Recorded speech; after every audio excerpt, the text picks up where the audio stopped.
আসসালামু আলাইকুম বন্ধুরা, আশা করি সবাই ভালো আছেন। এপি বেসিক টেকের পক্ষ থেকে আপনাদের নতুন একটা ভিডিওতে স্বাগতম। সো আজকের মেইনলি যে ভিডিওটা নিয়ে আসছি, সো আপনারা বাংলায় যদি পিকচারটে একটা থাম্বনেল বা পোস্টার এডিট করতে চান, তখন কিন্তু দেখবেন যে বাংলা ফন্টগুলো কিন্তু স্টাইলিশ পাওয়া যায় না।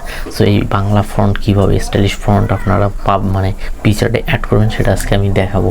সো চলেন ভিডিওটি শুরু করা যাক।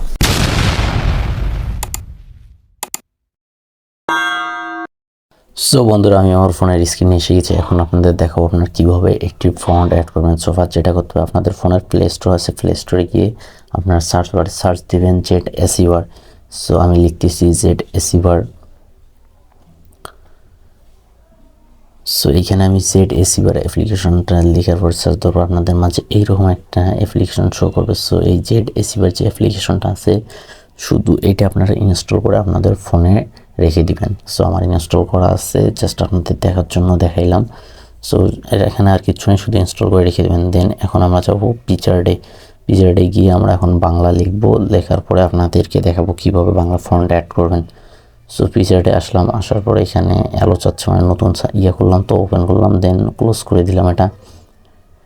এখান থেকে এখন সার্চ বারে একটা সাধারণ আমি একটা ব্যাকগ্রাউন্ড নেব। সার্চ বারে সার্চ দিব, এখানে লিখবো ব্যাকগ্রাউন্ড। সো ব্যাকগ্রাউন্ড নেওয়ার পর ব্যাকগ্রাউন্ড সার্চ করার পর এখান থেকে আমি একটা নিলাম ব্যাকগ্রাউন্ড ডিজাইন। দেন একটা সিম্পল একটা ব্যাকগ্রাউন্ড নিব এখান থেকে, দেন আমি দেখাবো। সো এখান থেকে উপরের যে ব্যাকগ্রাউন্ডটা আছে আমি এটা নিলাম।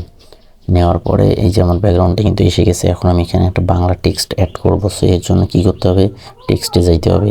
সো আমি টেক্সটে ক্লিক করলাম, করার পরে আমি এখানে বাংলা লিখবো এখন। সো আমি এখন এখানে বাংলা লিখি, আসসালামু আলাইকুম। সো বন্ধুরা, আমি কিন্তু এই বাংলা টেক্সটটা লিখলাম এখানে। এখন এই টেক্সটটা আগে আপনাদের দেখাই যে আপনারা যখন সিম্পলি পিকচার্ট অ্যাপ্লিকেশনটা ইনস্টল করবেন, দেন বাংলা লিখলে কিন্তু তেমন কোনো ফন্টের ডিজাইন পাবেন না। সো এখন আমি এই ডিজাইনটা মানে নতুন ফন্ট কীভাবে আপনারা অ্যাড করবেন সেটা দেখাবো। সো এখন যেহেতু এখানে কোনো ডিজাইন নেই, আমরা এখন বাইরে থেকে ফন্ট ডাউনলোড করছি। তার জন্য কী করতে হবে, আপনাদের ফোনের যে ক্রোম ব্রাউজারটাই আছে, এই ক্রোম ব্রাউজারটি ওপেন করে নেবেন।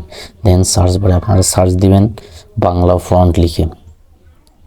সো আমি বাংলা ফন্ট লিখে সার্চ দিলাম। সো দিলাম, দেওয়ার পরে উপরের যে মানে আপনার সাইটটা দেখতে পাচ্ছেন যে লিপিঘর। সো লিপিঘর থেকে আমি কিন্তু বাংলা ফন্টটা ডাউনলোড করে নেব। সো এটাতে ক্লিক করলাম, দেন একটু স্ক্রল করে নিচে আসি। আসার পরে এখানে যে দেখতে পাচ্ছেন যে free font, premium font. So আমরা কী করবো, ফ্রি ফন্টটা নিব। সো আমরা ফ্রি ফন্ট নিব। তো এখন দেখতে পাচ্ছেন আমরা কিন্তু এখানে অনেকগুলো ফন্ট দেখতে পাচ্ছি, বাংলা ফন্ট আছে। সো আমরা এখানে ইচ্ছা মতো কিন্তু আমাদের মানে আমরা যে ডিজাইনটা করবো, পোস্টার ডিজাইনটা করব, সেটা অনুযায়ী কিন্তু আমরা ফন্ট ডাউনলোড করে নিতে পারি। সো আপনারা কী করবেন, সিম্পলি এখানে ডাউনলোড আছে, এই যেমন আমার সোনার বাংলা এই ফন্টটা আমার ভালো লাগছে। সো এটাতে আমি ডাউনলোডে ক্লিক করব। সো ডাউনলোডে ক্লিক করলাম, করার পর এই যে এখানে দেখতে পাচ্ছেন এখানে লিখে পরীক্ষা করুন। সো আপনারা চাইলে এখানে মানে বাংলা কোনো কিছু লিখে কিন্তু দেখতে পারেন যে এই ফন্টটা ঠিক আছে কি না। সো আমি একটু লিখি, দেখেন আসসালামু আলাইকুম লিখলাম। সো এখানে দেখেন যে এটা কিন্তু ঠিক নাই। সো আমি এটা নিব না। সো আবার ব্যাক দেওয়ার পর উপরে যাব, তারপরে কোন ফন্টটা ভালো লাগে। সো আমার এই ফন্টটা ভালো লাগছে, এখন আমি এটা এখন সিম্পলি ডাউনলোড করব। সো ডাউনলোডে ক্লিক করলাম, দেন একটু নিচে স্ক্রল করে আসলাম। আসার পরে এখানে লিখে পরীক্ষা করুন। সো এটা ক্লোজ করে দিব। দেওয়ার পরে আপনারা লিখে পরীক্ষা করে দেখতে পারেন যে আপনার ফন্টটা ভালো লাগে কিনা। সো দেখেন আমার কিন্তু ফন্টটা ভালো লাগছে, আমি তাই এটা এখন ডাউনলোড করবো। সো সিম্পলি আপনারা আবার নিচে আসবেন, আসার পর ডাউনলোড লেখাটি দেখতেছেন, এখান থেকে আপনারা কী করবেন, ডাউনলোডে ক্লিক করবেন। দেন ডাউনলোডে ক্লিক করার পর এই খালি বক্সে শুধু টিক মার্কটা দিয়ে দিবেন। আমি টিক দিয়ে দিলাম, দেন আবার ডাউনলোডে ক্লিক করলাম। দেখেন আমার কিন্তু যে ফন্টটা আমি পছন্দ করলাম ওটা কিন্তু ডাউনলোড হয়ে গেছে। এখন এটা আপনারা কি করবেন চলেন দেখে। সো এর জন্য কী করতে হবে, আপনাদের যে ফোনের ফাইল ম্যানেজার আছে, ফাইল ম্যানেজারে যাইতে হবে। সো আমি ফাইল ম্যানেজারে যাচ্ছি, ফাইল ম্যানেজারে ঢুকলাম। ঢোকার পরে যে স্ট্রংগুলো আছে স্ট্রংয়ে ক্লিক করবেন। দেন এখান থেকে আমার কিন্তু আছে SD কার্ড করা আছে। সো এখান থেকে আমার করতে হবে কি, ইন্টারনাল স্ট্রংয়ে কিন্তু এটা ডাউনলোড হয়ে থাকবে। সো ইন্টারনাল স্ট্রংয়ে যাবো এখন। দেন এখান থেকে ডাউনলোডে যাব, এই যে ডাউনলোড মানে যে ফোল্ডারটা আছে ফোল্ডারতে গেলাম। দেওয়ার পর এই যে নিচে আপনারা দেখতে পাচ্ছেন যে এই যে সুইট লেখা যে ইয়াটা JIP, এটা কিন্তু আমার ফোন যেটা ডাউনলোড দিলাম। সো এটার উপর সিম্পলি আপনারা কি করবেন, জাস্ট শুধু আপনারা এখানে ক্লিক করবেন। ক্লিক করার পর এই যে আপনারা দেখতে পাচ্ছেন এক্সট্রাক্ট ফাইল টু। সো আপনাদের কি করতে হবে, এই এক্সট্রাক্ট ফাইল টুতে ক্লিক করতে হবে। সো এখান থেকে আপনারা কি করবেন, ক্লিক করবেন। ক্লিক করার পর যে কোনো একটা ফোল্ডার সিলেক্ট করতে হবে। সো আমি আবার ইন্টারনাল স্ট্রংকে যাব, দেন এখান থেকে একটা নতুন ফোল্ডার বানাবো। সো ফোল্ডার আমি একটা নতুন একটা ক্রিয়েট করি। সো নতুন ফোল্ডার নাম দিব ফ্রন্ট। আপনারাও একটা মানে এই যখন এই ফ্রন্টগুলো ডাউনলোড দিবেন আপনারা একটা নির্দিষ্ট ফোল্ডারে অ্যাড করে রাখবেন, তাহলে আপনারা সিম্পলি ফ্রন্টটা খুঁজে মানে পেতে সহজ হবে আপনাদের জন্য। সো আমি এখন এখানে এক্সট্রাক্ট করে দিব। সো আমার কিন্তু ফ্রন্টটা এই ফোল্ডারে এসে গেছে।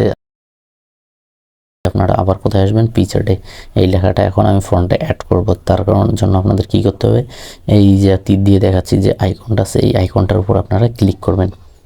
সো ক্লিক করার পর এখানে দেখতে পাচ্ছেন যে আছে মাই ফ্রন্ট লেখাটা মাঝখানে। সো মাই ফ্রন্টে আপনারা ক্লিক করবেন। সো মাই ফ্রন্টে ক্লিক করার পর এখানে দেখতে পাচ্ছেন যে অ্যাড ফ্রন্ট লেখাটা আছে, এটার উপর ক্লিক করবেন। দেন আপনারা উপরে যে 3 লাইন আছে বাম পাশে ওটার উপর ক্লিক করবেন। এখানে রেডমি ফোন আমার যে আছে ওটা দেওয়ার পর আমি ইন্টারনাল স্ট্রং থেকে যে ফ্রন্ট ফোল্ডারটা আছে ওটা খুঁজে নিব। সো এই যে ফ্রন্ট যে ফোল্ডারটা আছে এইটার উপর মানে আমার ফাইলটা আছে। সো এটাতে আমি ক্লিক করলাম। দেন আবার এখানে যে আমি ডাউনলোড ফাইলটা রাখছিলাম সেটা আছে। এখান থেকে যে দেখতে পাচ্ছেন যে ইউনিকোড, এইখানে আমাদের ক্লিক করতে হবে। সো আমি ইউনিকোডে ক্লিক করলাম। দেন আমাদের যে উপরে একটা আছে নিচে একটা আছে। সো ফার্স্ট আমি করবো কি, উপরের ফাইলটা নিব। সো এই দেখেন উপরের ফাইলটা কিন্তু অ্যাড হয়ে গেছে। দেন আমি সেকেন্ড যে ফাইলটা আছে ওটা আমি এখন নিব। আবার অ্যাড ফ্রন্টে আমি ক্লিক করব। অ্যাড ফ্রন্টে ক্লিক করলাম। দেন আবার অ্যাড ফ্রন্ট, দেন নিচের যে ফাইলটা আছে আমি এটাতে ক্লিক করব, এটা অ্যাড হয়ে যাবে ফ্রন্টটা। সো এখানে মেনলি দুইটা ফন্ট অ্যাড করার কারণ হচ্ছে গিয়ে একটা থাকবে আপনার সোজাসুজি আর একটা হবে ফন্টটা বাঁকা। সো আমাকে আপনাদের দেখায় এই যে আমার কিন্তু ফন্টটা অ্যাড হয়ে গেছে সিম্পল সুন্দরভাবে। সো এখন যে পাশের যে ফন্টটা যেটা নিলাম এটা যদি নেই দেখেন আমার কিন্তু টেক্সটটা বাঁকা হয়ে যাচ্ছে। সো আপনারা চাইলে আপনারা সোজাও রাখতে পারেন আবার বাঁকাও রাখতে পারেন। সো আপনারা দুইটা ফন্টে কিন্তু অ্যাড করে নেবেন। সো বন্ধুরা এইভাবে কিন্তু আপনারা পিকচার্টে খুব সহজে বাংলা ফন্ট অ্যাড করতে পারেন। চাইলে আপনারা ইংলিশ ফন্টও সেমভাবে ডাউনলোড করে অ্যাড করতে পারেন। দেন আপনাদের পোস্টার আর থাম্বনেলের ডিজাইন যেটা থাকবে ওটা আরও সুন্দর করার জন্য কিন্তু মানে অনেক ফন্টের দরকার হয় যেগুলো কিন্তু মানে অ্যাপ্লিকেশনে পাওয়া যায় না। সো বন্ধুরা এইভাবে আপনারা আপনাদের কাজের জন্য ফন্ট অ্যাড করেন। আর ততক্ষণে ভালো থাকবেন, দেখা হবে নেক্সট কোনো ভিডিওতে। আল্লাহ হাফেজ, আসসালামু আলাইকুম।